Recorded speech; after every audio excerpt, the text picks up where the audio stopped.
Hi, I'm Dan O'Day from danod'ay.com, and our guest today is Ray Edwards. Ray, thank you for joining us today. Well, thank you for asking me to be here. It's an honor and a privilege. When I first met you, you were working in radio. So how about just giving us a thumbnail description of your radio career? Well, I started in radio when I was actually 14 years old, Dan. I had a buddy who was playing the countdown show on the weekends at a local station, and at that time I was shocked to discover that it was on a record and that Casey Kasem actually did not come into the studio. But after I got over the trauma of that discovery, I wrangled myself a part-time job, and I went through probably what most radio folks at that time went through. I worked as a part-time DJ and worked my way up to mornings and did probably every bit of scut work in the radio station that was there to be had. I remember turning on the AM transmitter at Sign-On, standing in an inch of water in the basement of the house that the radio station was in, not appreciating the danger of that situation. But it was small time, and I worked my way up, and I enjoyed a pretty successful career, became a program director and an operations manager, and eventually I crossed over to the dark side and became a general manager and a vice president. I worked for independent radio stations for a long time, and then there became fewer and fewer of those, so I ended up working for Citadel Broadcasting and was a VP and GM with them, and I left Citadel sometime after Larry Wilson left the company. He was the guy who founded it, for those who don't remember. Then I went to work as a vice president of programming for New Northwest Broadcasters. So that's my radio career in a nutshell. And at some point, you became a little discouraged or disenchanted with radio. Is that correct? Well, probably, yeah. I guess those words are fair to use. I saw trends developing in radio that I thought were not a good sign for the industry. Like most of us who grew up in radio during the years when I started and worked my way through the ranks, there was always the not enough money for programming phenomena that you had to deal with. You know, we didn't have enough money to promote our radio stations. So we thought, the programming folks thought. So we were always working to stretch every marketing dollar to try to get more listeners, to try to have the best contests and try to have a decent station van that didn't smell like bad feet, those sorts of things. But I did see the industry through the era of shrinking budgets and more automation, and so there were fewer people working at the stations. And I just saw those trends, and I realized that we were killing our product. The good side of all that was it really forced us to be more creative. So one of the things that I began doing was studying how we could be of more service to our advertisers, how we could help them with their overall marketing, not just sell them a truckload of spots, but actually figure out how to help them market their business better. So I started studying direct marketing, which includes direct mail, and at that time, this new fad called the internet. And as I did that, I realized, there's real opportunity here for radio. We could actually grow our audience, we could serve our advertisers better, we could help them with their marketing. So I kind of became an evangelist inside the company, inside the industry for those ideas. I had the privilege of serving on the agenda committee for the Country Radio Seminar for a couple of years. And one of the things that I so desperately wanted us to talk about at that seminar was what affects things like iPods and MP3 players in general and internet radio and satellite radio, how that was going to affect our industry. And it was really a shock to me to discover that at that time, at the highest levels in our industry, there were people who just didn't want to talk about those things. And that's when I started thinking, maybe this is an industry that is, if not dying, certainly on the decline and transforming into something else, and maybe it's time for me to start looking for something else to do. And this might be a good time for me to point out to people hearing us speak what it is you do now. And because you're too modest to put it this way, I will put it this way. You are one of the most successful, most in-demand, and most respected direct marketing copywriters in the internet marketing community. You are one of the very, very big names as a freelance copywriter. How did you go from working at a radio station to being a successful freelance copywriter? Well, as I mentioned, I had been studying direct response copywriting, and for those who might not be totally familiar with what that term means, the best way I can describe it is if you ever remember getting what you would probably term junk mail in your mailbox, like those multi-page letters trying to sell you a newsletter subscription or a Bose stereo or something of that nature, that's direct response copy. It's writing that is designed to persuade you to make a decision or to elicit a response, like subscribing to a newsletter or buying a radio or whatever they happen to be selling. And online direct response copywriting happens much the same way. So I had been studying those industries as a way to help bring more vitality to the radio industry, which I still love, by the way, even though I don't do it anymore. I have this love for radio that I don't think will ever go away. But I read a book by Bob Bly, who is also a direct response copywriter, and it was about making a living as a freelance writer.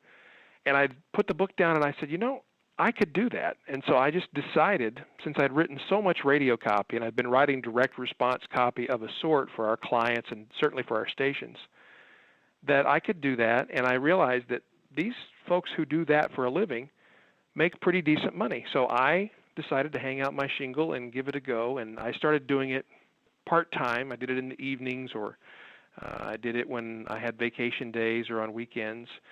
And I began bringing in a pretty significant income, and I promised myself and my wife that I would bank up enough clients so that I could equal my radio salary before I decided to leave, which that was probably, sounds very fiscally responsible, but when you make a promise like that, you discover that when you reach the point where that actually happens, you realize, well, now if I leave, I'm going to cut my salary in half. I struggled with that for a long time, but I gotten so busy as a copywriter that it was getting to the point that I wasn't going to be able to continue doing both and serve either job, as it were, effectively. So I had to, to do the honorable thing, I had to let my radio friends know that I was going to be leaving. And so I did. They were awesome. They were gracious. I took 30 days to wind everything up I'd been working on with them, and then I was out on my own as a copywriter. Were any of them skeptical? Did any of them try to warn you for your own good about the foolishness of what you were doing? Yes. Several people told me that I was absolutely crazy. My boss at the time, who was the CEO of the company, he didn't tell me I was crazy, but he did, really ask me some tough questions about, was I sure this is what I wanted to do? And so I got everything from, I think this is maybe not the wisest thing for you to do right now, Ray. You've got a great job, and it's a great position that you're in, and you're making good money. Why would you do this? To, you're absolutely stark raving mad. Interestingly, some people were angry with me, as if I were betraying them somehow, or betraying the industry, or you weren't going down with the ship. I guess maybe that was it. I looked at it as just acknowledging reality, and I could have ridden that boat for a long time. I think. But it wouldn't really have been serving me or the company, and I just felt like it was the right thing to do, so I did. Were you totally confident when you walked away from that paycheck, or was part of you nervous? Were you scared? Were you enthusiastic? What was it like emotionally? It did make me a little nervous. We talked very carefully through the whole process, and even having talked about it and made decisions and put money back and having work stockpiled and doing all the things that you would do so that you would feel like, well, this was a good, prudent decision and we did it the right way. It still was pretty nerve-wracking because, I'd been accustomed to always counting on those paychecks showing up with startling regularity every month. So it was a little bit of an anxious time. But interestingly, when I was able to give my entire focus to the copywriting business, we never went backwards in income, and we actually enjoyed the best year we'd ever had that following year. So it definitely was the right decision. And I know it doesn't always go that way for folks. I've got friends who've made a similar transition, and they had to go through a couple of years where they had less income. But nobody that I know who has made this transition from leaving corporate America, which radio definitely qualifies, I think, these days as corporate America, and striking out on their own. Nobody who's done it that I know of has ever said, boy, I wish I hadn't done that. And to underscore something that you said, one really important point I think that people can take from this is you don't need to wait until you are not nervous to act. In fact, if you wait until you're not at all scared, probably you won't act. So it's possible to take action even if part of you is nervous. Oh, to me, that is a signal that you need to act faster. If I could make one revision to that whole sequence of events, I would have left the radio business a lot sooner. I think it would have been better for us financially as a family. It would have been better for my business, and probably would have been better for the company as well, because it would have forced them to make some decisions earlier than they did, and it might have saved them some money. I think often what happens is we know intellectually we need to make a change, but there can be a lag time between our intellectual realization and our ability emotionally to actually do it. I know that's happened to me, at least, when I've realized, okay, this has to change, and it might take me 2 years before I actually act on it.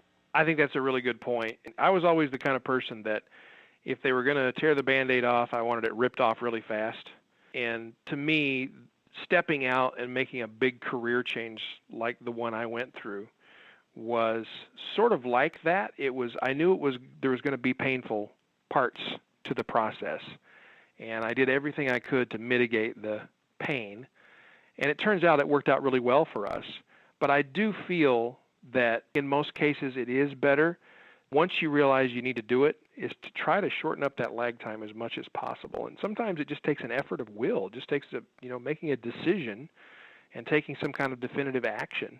I've got a good friend, Dan, who I don't want to say his name because I don't have his permission to share his story, but he is a very successful, or was a very successful person in the radio business who made lots of money. He had a very prestigious position. He is in what many people think of as the golden years. He's over the age of 60, and very capable, intelligent, hardworking, vibrant man, and now he's completely out of a job. And the thing is, he saw it coming for several years before it happened, but just couldn't bring himself to make the decision to make the leap. And I think, wow, how differently might his story have turned out had he been able to close that gap and just, grab your nose and jump into the deep end of the pool. And there are a lot of people like that who had successful radio careers and everything was going swimmingly until suddenly radio changed. And either they were on the sidelines or they were marginalized, and there's a lot of pain there. So we get the broad strokes. You were in radio, you were successful, you saw what was happening to the industry, you decided to get out, there was something that seemed appealing to you, but how do you go from, I got this idea of becoming a freelance copywriter, to getting your first client? How did you get your first client? To be really specific, I was at that time spending a fair amount of time in these online forums about marketing, direct response marketing online, internet marketing, copywriting. There were several different forums that I was part of. And I decided to put up a web page that advertised my services. So I did that. I figured I should be my first client, so I wrote some copy for me, selling me as the guy who had the skills that anybody needing a copywriter would want. And I really played up my history in radio and the fact that I had so much experience of getting sales messages across in 30 seconds or 60 seconds, and that I had written copy for all sorts of different businesses when I was in the radio business. So I think that people in radio have a skill set and a knowledge base that you don't want to just throw it out and start over if you can avoid it. If you value those things, if you like advertising and marketing or promotions or creativity or whatever it is that you brought to or bring to the table in the radio business. So for me, it was that ability to write creative, persuasive copy. So I put up a page advertising my services, and then I figured, well, the people who need those services are the people who hang out in these forums. So what I'm going to do is I'm just going to go to the forums and start answering questions and offering free copy critiques to people who need them or who want them. And that's actually something that I first picked up on from you and your material, because my favorite things that you did, of all the stuff that you've done, the thing that I think I love the most was when you would critique people's air checks or their commercials. I love that, and I just transferred that to that online marketing arena. And in the online marketing world, they're always looking for free advice, like probably in every part of society, I suppose. But so I ended up giving critiques to a lot of people who weren't really serious potential clients. But I also critiqued work for people who were serious potential clients. And I did learn in the radio business to be ready to ask for the order. And so whenever I gave someone a critique, I gave them back a written document that at the end of that document, the critique basically told them what was wrong with their copy and what needed to be done, or with their website and what needed to be done to fix it. But it didn't tell them exactly how to do it. So I would then offer to do it for them for a fair price. I didn't realize at the time that I was being a little cheeky, but I put in a one-page written agreement for me to do the work, and then I also invoiced them. At that time, I used PayPal, and I just sent them an invoice. So I sent them their critique, I sent them this written document, an offer to do the work for them, an estimate of how much it would cost, and an agreement and an invoice all at the same time. That's brilliant. That's brilliant. And thank you. I clearly remembered the first piece of copy that I wrote for money in that way. I was paid $400 for. And I just about fell off my chair when I got the notice from PayPal that somebody had paid me $400 to write copy, because you and I both know how much you get paid to write copy in the radio business. If you work at a radio station, they throw it in for free. Yeah, it's free. What kind of client was it? Was this for a website? Was it a product? This was a medical researcher in France. The site was in English, and they needed, I think it was about 4 pages worth of copy written, and it was selling their consultative services, if I remember correctly.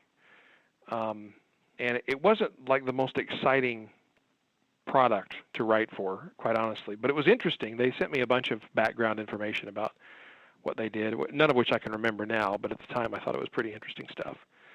And they told me they were ecstatic with the work that I did, and they were so happy, and they paid on time, and they were complimentary, and gave me a testimonial that I could use to show to other people that proved that I actually knew what I was doing.